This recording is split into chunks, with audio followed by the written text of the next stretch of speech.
What's going on, people? It's your boy Uche live again from Accra, Ghana, and I know I look crazy as hell and probably look weird as fuck. So I'm going through my regular routine walks through, the city, and I know I'm gonna sound crazy as hell, but I don't care.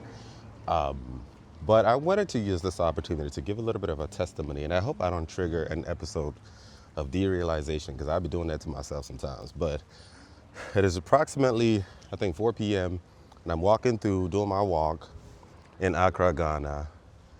And first of all, I live in a really nice area. I'm grateful for that.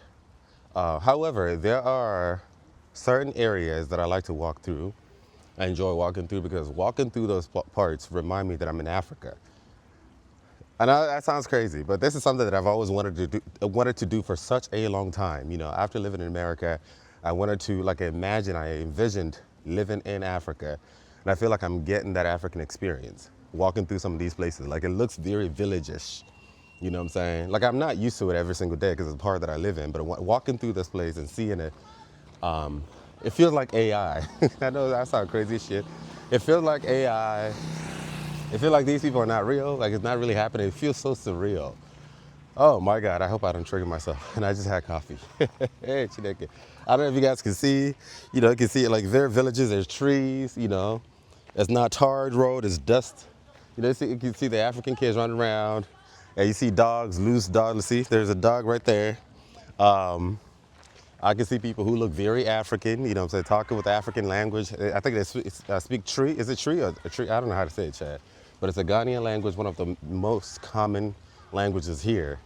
It's just very African. The aesthetics is very African. I can smell the spices, like some of them smell familiar, but it just has that African essence. You can see there's this lady right here, carrying this load on top of her head, just walking. You can see chicken. I don't know if you can see the little chicken, loose chicken. You can see burn trash. People here burn. That's how they get rid of trash, by burning it. They don't even care if it's plastic or not. And of course, as a kid in Nigeria, you can see trash on the floor. Of course, in America too, there are, trash. You can still see trash on the floor.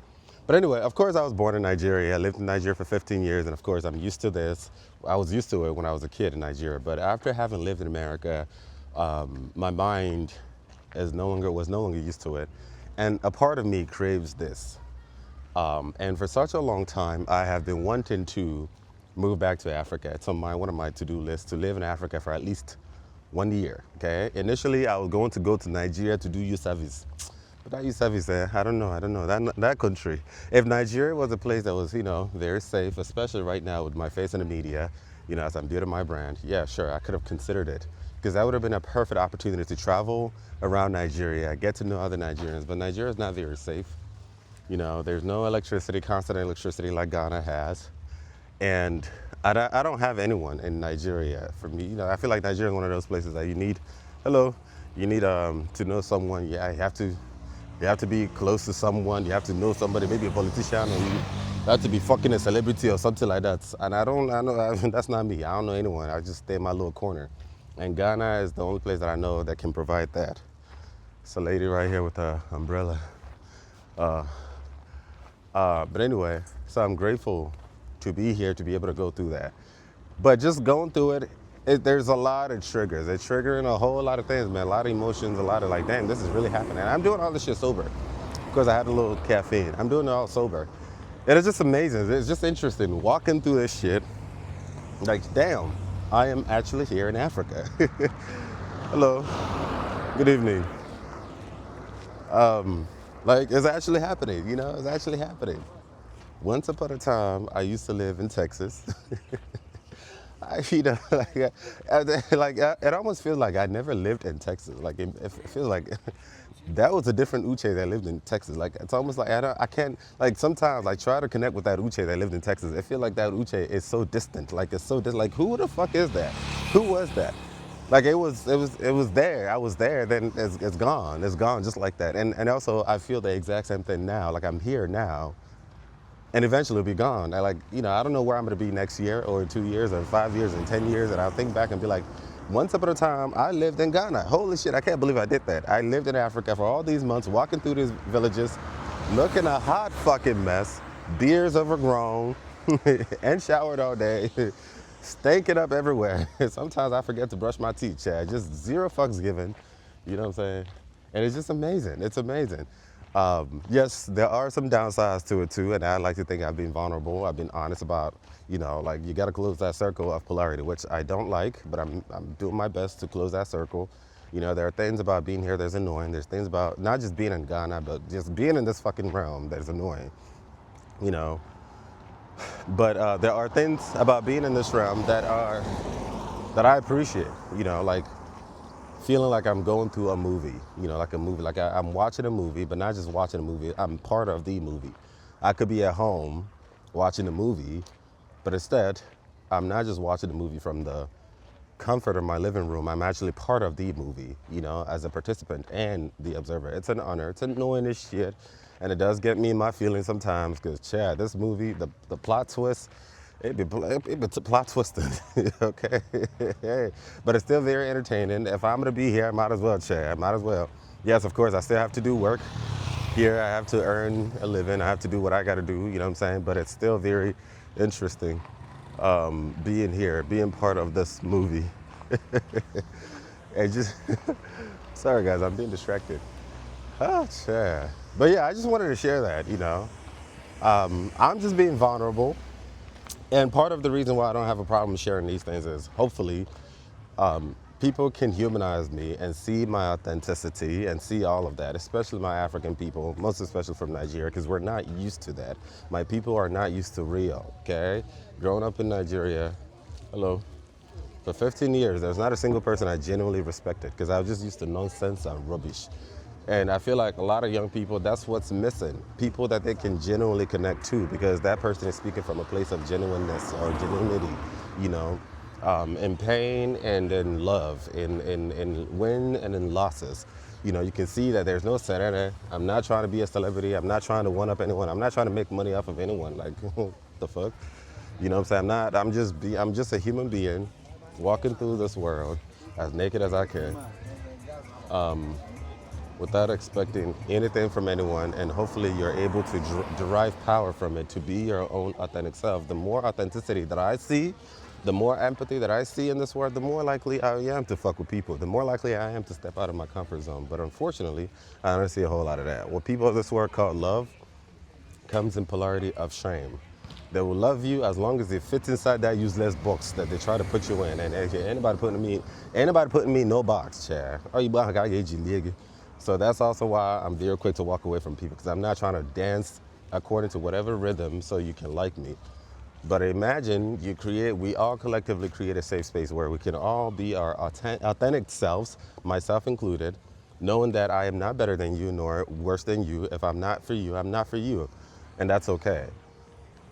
We can start to see how we complete each other collectively. I just wanted to share that. And just going on my walk triggered that, okay? Just triggered a moment of gratitude. It might not be gratitude tomorrow, child. It might be me cussing people clean the fuck out tomorrow. I'm just keeping it real, Chad, because look, there's so many triggers in this world. But anyway, I wanted to share that. If you are someone who is living in America or in the West, I recommend, especially as a black person, I recommend that you take time to travel to Africa, especially Ghana, because Ghana is relatively safe, and walk through the villages and just see how people live here. Like I mentioned before, there's a lightness that people have here, exude here, and I feel like Ghana is one of the only places that I could tell that I can genuinely feel free to explore the things that I'm going through right now. I don't know if you guys can, music is disturbing. They have stockfish. Oh, they have fish. Look at this. So I can buy stockfish from here. Okay, well. Yeah, so I recommend every black person, especially if you're African, who lives in the West, to take a trip back to Africa and immerse yourself in the culture. A lot of times when people travel, a lot of times when black folks travel, to Africa, maybe I'm wrong. I feel like, you're not getting the full African essence. Y'all go to all these You know what I'm saying? Like 5-star hotels and all these resorts and shit like that. Like, what the fuck was the point of doing that? Immerse yourself in the culture. I know that, this place is foreign, you're not used to it. But sometimes you gotta get out of that comfort zone and walk around, like talk to the locals. That's actually why I travel, to be able to interact with the locals. You'd be surprised what you learn. I've always said, and I still maintain, that some of the smartest people you meet in this world is in the streets, because they've surrendered to their reality. Now, they might put a front up there or put a front out, but they're not trying. They're not. You know what I'm saying? They've made peace with who they are. In the cities and the bougie places like the Lagos Island, that's when you see a bunch of idiots, in my opinion, because those ones are trying too hard to be anything that they are not, with their fake accents and fake we all know, fake weak and fake everything. To me, that's giving weak. It's giving weak. But in the streets, you see people who have surrendered. And I feel like as long as you humanize them, because that's what I do. I always humanize people. Hello, good evening. And they're able to see, and they're able to sense that my energy is genuine. And because they can sense that my energy is genuine, they're able to give me their best. And we maximize that moment now, okay? We become 1 + 1 = 1. And it's very difficult to do that in all these resorts. Everybody's just bougie and just bougie. Especially when they hear that I'm coming from America, they want to tell me too that they want to show me that them too, they have also traveled to America. Like, what the fuck? That's not why I'm here. Like, the fuck? You know what I'm saying? We're not doing competition, American competition. So yeah, I recommend, if you're black, living in the West, I recommend take time to visit and immerse yourself in the culture. I find it entertaining and humbling. So yeah, I just wanted to share that. Look at that.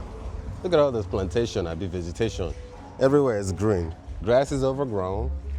See, African people walking around, people carrying water on top of their heads. Look at gunguru. I can smell the spices, and this is rainy season. Oh my God! I hope lightning doesn't strike me. This is rainy season. This is one of the reasons why I wanted to come here. It's been what, 19 years or 18 years that I experienced rainy season last. How far? So I'm excited to be here. I'm excited as I go through what I'm going through right now, because what I'm going through right now is heavy. I don't know if you guys can hear it. Let me move. Let me move, Chad. What I'm going through right now, the phase of my life, is very heavy. It's very, very, very heavy. I feel like I am morphing into something, a different version of myself, and I'm letting go of a whole lot of baggage, unnecessary baggage that I've carried. I'm grateful for those baggages because they've gotten me here. But right now, sort of like a snake shedding its skin, and it's very important that I'm in a place where I can honestly, comfortably be vulnerable, and that's what Ghana has provided me, with, and I'm grateful to be here. The sky is dark. I feel like I'm in London right now because of the sky. It's very dark and it's rainy. It's raining on me. It's drizzling. I don't know if you guys can tell, but yeah, I just wanted to share. Uche, peace and love.